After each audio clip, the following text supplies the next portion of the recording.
Hi, my name's Stuart Ascott. I'm the chef manager at West Suffolk College, and today I'm going to make something called a Sable a la Poche, sand in my pocket.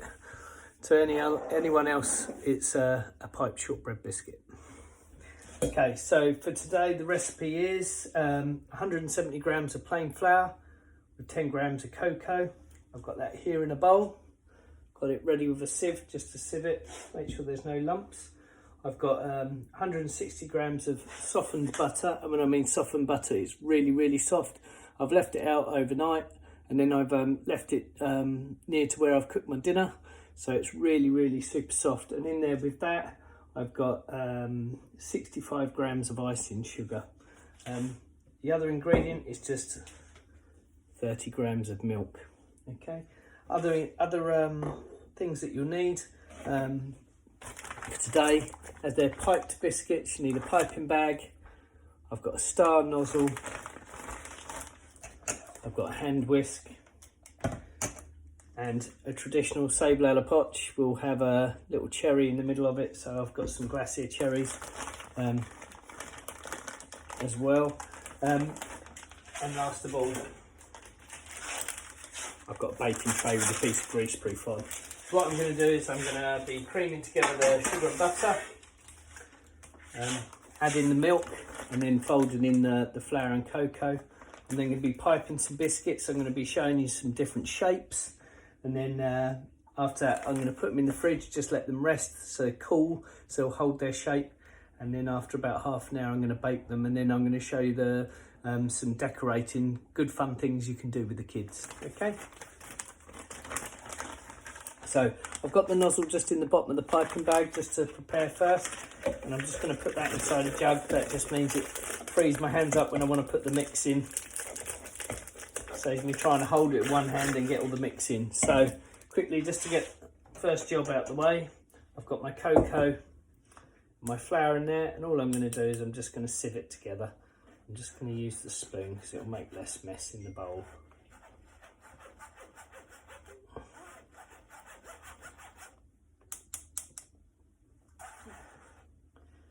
So I'm doing this recipe because it's a recipe that my VRQ2 have to do for their end of year synoptic. They have to make a set of 12 biscuits, and then they have to decorate them. So I'm going to show you some decoration with white chocolate. We're going to do some with dark chocolate, and like I say, we're going to do some different shapes, traditional shapes, shells, different things. Okay, so there I've got my sieve flour and cocoa. And now what I'm going to start on is by creaming together my butter and sugar. So I always say to people when they ask me, or to the students, creaming butter and sugar, what I mean by creaming is that you've got to cream it for ages. It's going to be a good 10 minutes. So the butter goes really pale, so it's getting a lot of air in it, so it's going lighter and paler in colour. It's whipping up. If your butter isn't super soft, don't add your icing sugar straight away. If you've got a standard mixer, you want to beat that butter for 10-15 minutes. Get it really soft before you add the icing sugar, because otherwise you're going to have icing sugar everywhere. Okay, so it's hard to see in this light, but I've got really pale white butter. It's got the icing sugar in there, and it's really whipped up and creamed. Now what I'm going to do is I'm going to just slowly add the milk, a little bit at first.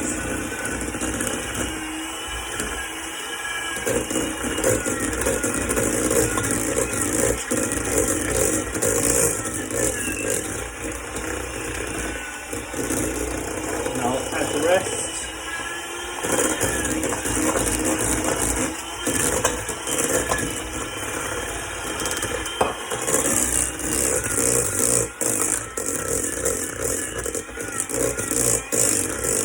Really thoroughly make sure it's mixed.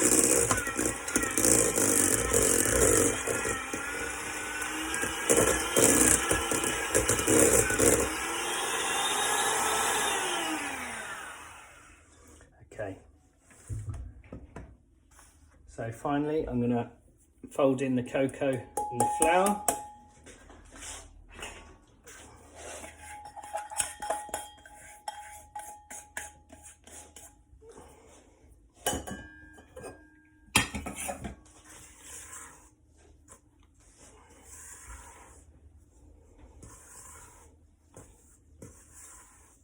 So just use the spatula just to push the butter into the bottom of the bowl, so it's rubbing the flour into it.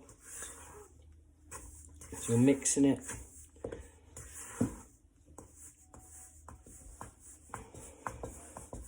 It will eventually come together.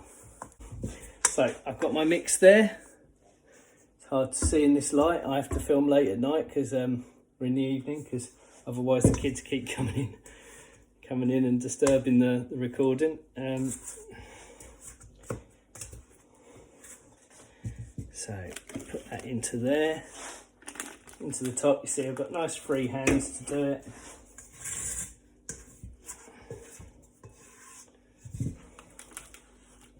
All of that going in.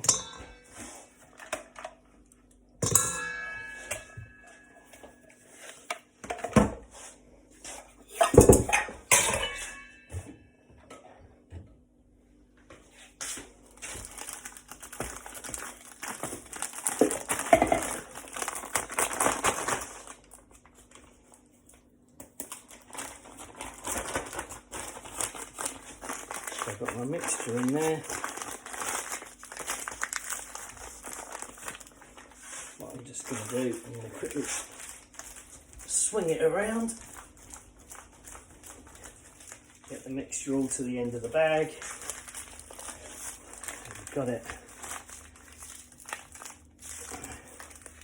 What I'm going to do, I'm going to just tie up the bag with an elastic band. Okay, so here I'm about to do some piping. So as you can see, I've drawn on there just to show as an example. I've got a couple of rounds and I've got a couple of lines. What I've done is I've spray oiled the tray, and then what I'm going to do is I'm going to put that on upside down. Don't do it with the pen side up, because what you'll find is when you cook your biscuits, you'll find that there's lots of pen on the bottom of your biscuits. So I won't name any names, but I've seen it happen. And we've realised just before a function, and I've seen somebody make biscuits quicker than I've ever seen before. Okay, so I've got my piping bag ready. Like I say, I'm going to pipe a few different things.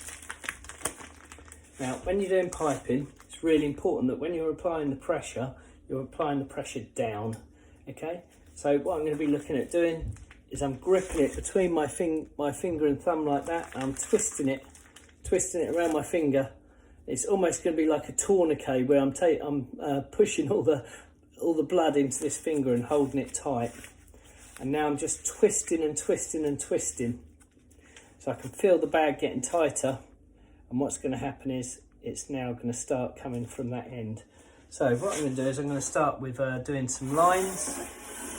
Try and get some light.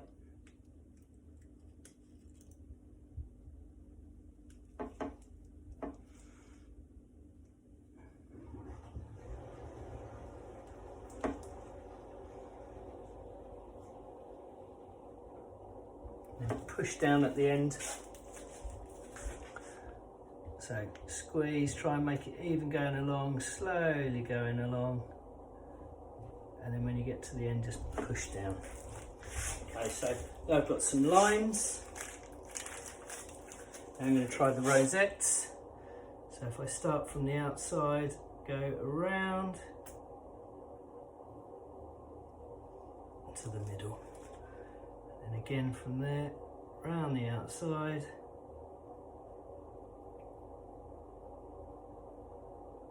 And then into the middle. I'm going to do one more of those. Do it freehand, because I've got an air bubble right in the middle of the mix, so you just have to be careful of that. And if you're doing these for your synoptic, what I suggest is that you do plenty and then you pick out your best ones. So I've got my rosettes there. I'm going to cut another cherry for that. I've got a glacier cherry. They're going to go right in the middle, like that.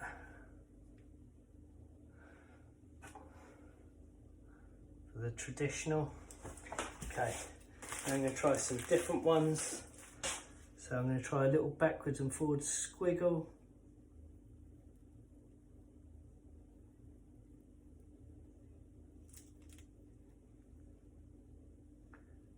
the second one of those where I'm just going in a zigzag.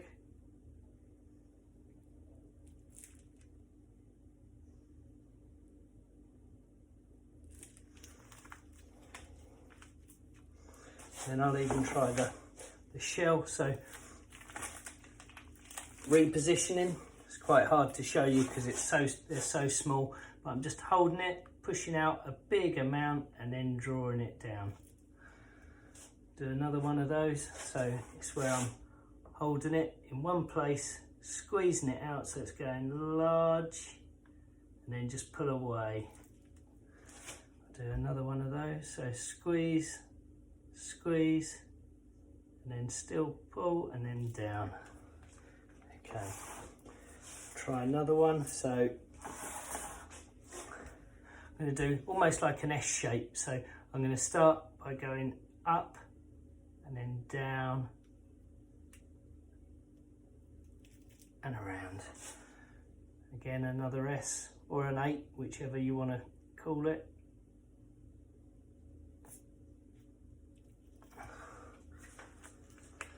Okay, and then last of all, maybe if I've got room on the tray, actually I'll get a second piece of greaseproof so you can see some different ones.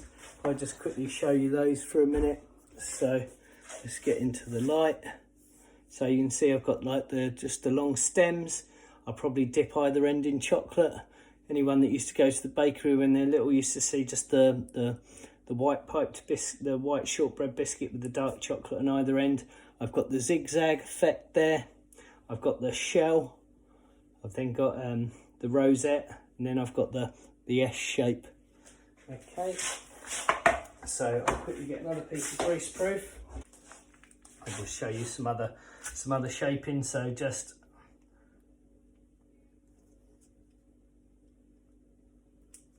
into a little loop. Another one of those, and around, and push down. And this thing, last one. Actually, just do it more.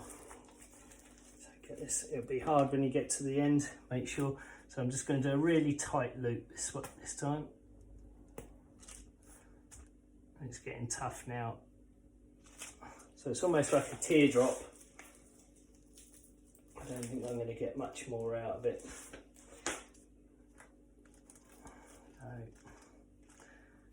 That one's going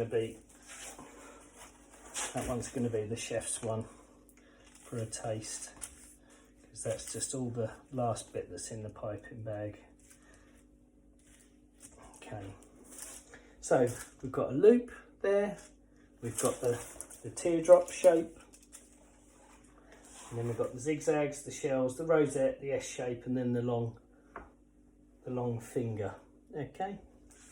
What I'm going to do is I'm going to put them now in the fridge, just let them set for half an hour, just so they'll firm up a little bit before we put them in the oven to cook. Okay, so I've given them about 20 minutes just to cool. I've turned on the oven, and on the recipe it says 180 degrees, but this oven is a smaller oven, it's quite powerful, so I'm going to put it on 160 degrees. It says 10 to 12 minutes. So even though I intend to keep it in at least 10 minutes, but I'm going to check after 8 just in case. Always better to just check beforehand. So they've had 10 minutes.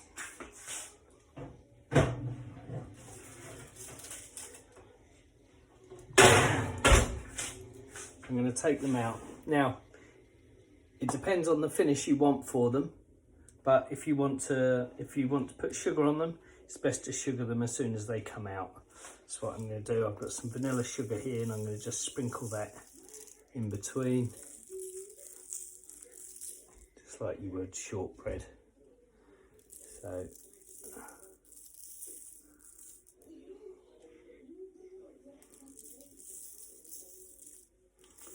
do the same with these ones here. That's the bit I'm going to try. So there we got a little loop. Got a wider loop, or a horseshoe I'll call it. Let me just take this down. Hi, so now I'm just about to melt the white chocolate. I've broken it into pieces. And I'm going to melt that in the microwave. What I'm going to do is I'm going to melt it for 10 seconds at a time. No more than 10 seconds, otherwise it'll burn. And I'll give it a quick stir. I'll bring it out and put it back in, another 10 seconds. Give it another stir. And what I'm looking for is then when there's like little lumps left in there, but most of the chocolate's melted. And that's a form of seeding where we're actually going to then use those bits of unmelted chocolate to seed the rest of the chocolate so it's tempered. Okay, so I've still got some lumps of chocolate within my melted white chocolate, so I'm just going to use those. The heat of the white chocolate itself is going to stir in. It's going to stir in and melt into the hot chocolate, the warmed chocolate, and what that's going to do is that's going to seed and temper the chocolate. It's going to start to produce the crystals that we want, so the chocolate doesn't bloom. Okay, blooming is where it goes all white and powdery. We don't want that, so I'm just going to spend another minute or so just mixing it up. And then also what I've done here, because I'm going to do some piping as well, I've just made a little greaseproof piping bag there. So over here I've got, just quickly moving a little bit closer.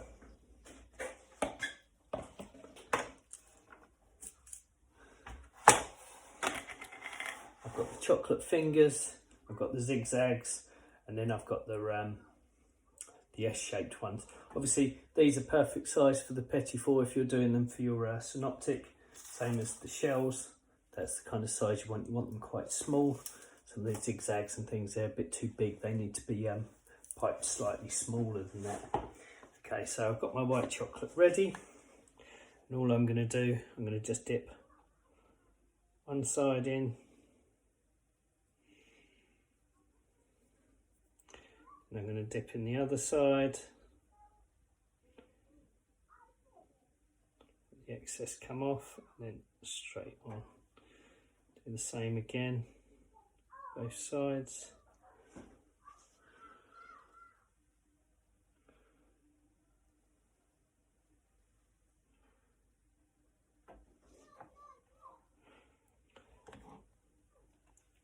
Because I've tempered the chocolate, this is going to set really quickly. If you hadn't got tempered chocolate, then it wouldn't set so quickly. It would take ages for it to set, but because you've tempered it, it will set quite quickly. So I've got to work quite quickly. So I've just done that. And what I'm going to do is I'm just going to get some little freeze-dried raspberries just to sprinkle on there, just to give it a nice little finish, making that a little bit more attractive.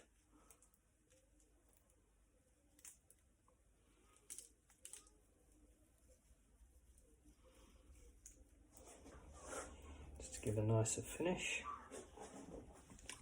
Then I'm going to do, with these ones, I'm going to dip them half into the white chocolate. So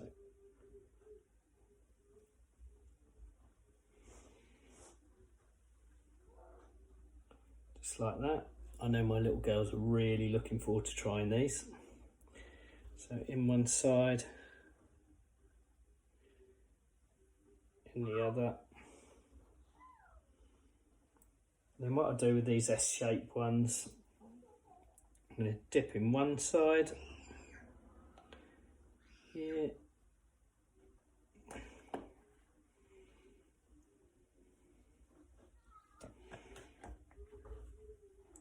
and then in the other.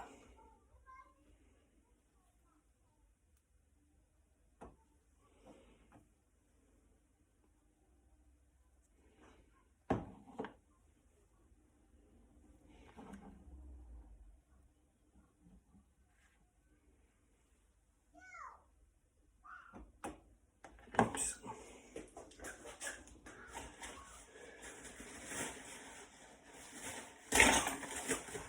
Again, just for decorative finish. Use some bits of the freeze-dried raspberry.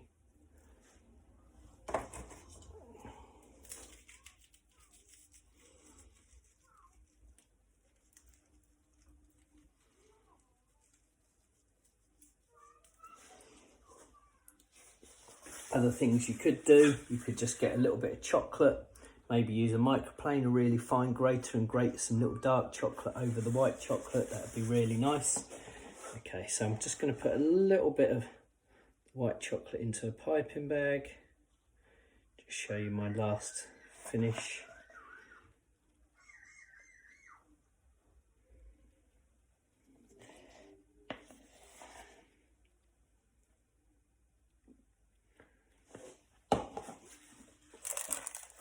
So I've got that in the piping bag. Just going to twist that over now. What I'm going to do is I'm just going to pipe some white chocolate into the rosettes.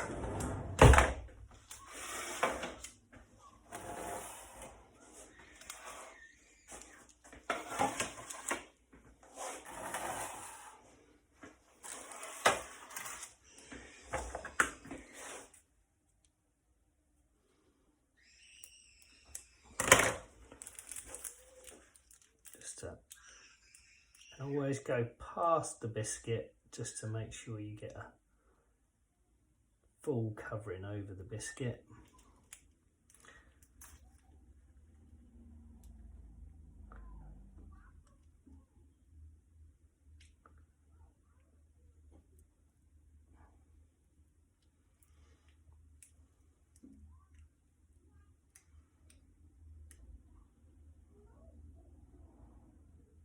Gone all quiet because I'm concentrating.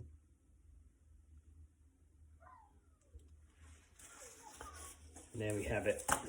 So